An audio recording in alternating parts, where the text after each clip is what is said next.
when it comes to Hokages dying in office, that's something that's almost a given when you guys really think about it. Most of the Hokage died while holding the position. Hashirama and Tobirama both died during the First Great Ninja War. Hiruzen Sarutobi died during the events of the Konoha Crush arc when Orochimaru invaded the Hidden Leaf Village, and Minato died on the night that the Kyuubi attacked. Even with the newer generation of Hokage, they've had some really close calls with death as well. Tsunade was left in a comatose state when she protected the village from Pain, and if Naruto hadn't showed up, Pain arguably would have killed her in that moment. And you also have the Fourth Great Ninja War, where Madara literally ripped her body in half during the Ninja War, and if Karin had not shown up with Orochimaru, it's debatable whether or not Tsunade would have been able to survive. Also, Kakashi would have been killed in Naruto the Last if Sasuke hadn't destroyed the meteor. However, while most Naruto fans are probably aware of those nuggets of information, what many fans aren't aware of is the fact that Tobirama Senju almost lost his life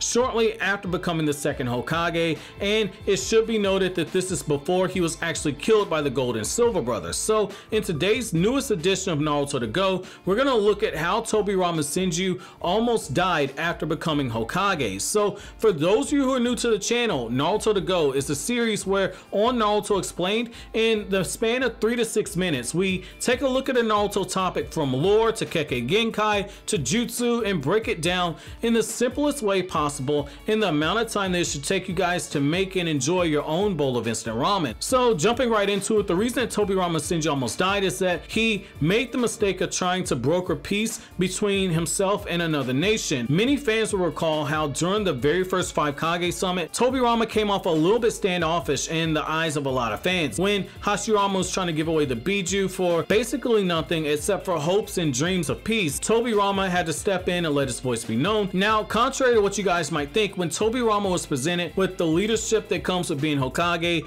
during the same war that his brother Hashirama died in, he tried to set up the alliance between the Hidden Leaf Village and the Hidden Cloud Village.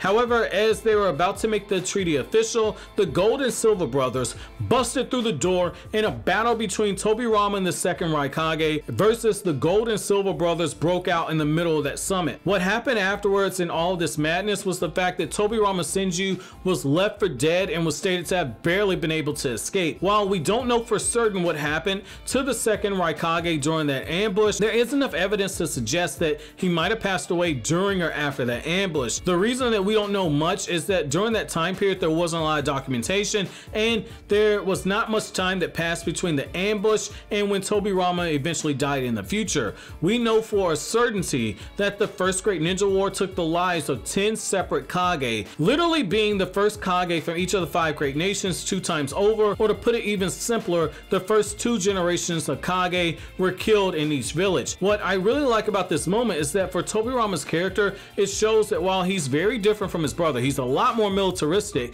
The apple truly doesn't fall too far from the tree, since this is something I could have seen Hashirama trying to do. So some of you guys might be wondering, why wasn't this in the anime? To which I will gladly inform you that the anime did cover this scene. However, they only did so in passing, since literally in the manga they only devoted a few panels and a few throwaway lines to this, which is why a lot of fans have overlooked this type of information, mainly because if you watch the clips of the war arc on YouTube, a lot of that stuff is going to get cut out because people are focusing only on the fights, and when it gets to the Naruto Storm games, they're not going to cover this information. But that's going to be it for this edition of Naruto to Go. Let me know what you guys want to see in the future as far as the Naruto to Go topic, and if I like it enough, I'll cover it in the future. But as always, guys, if you like anything I had to say, don't forget to comment, rate, subscribe, and share. Thank you so much for watching all the way to the end. Have an awesome day, guys.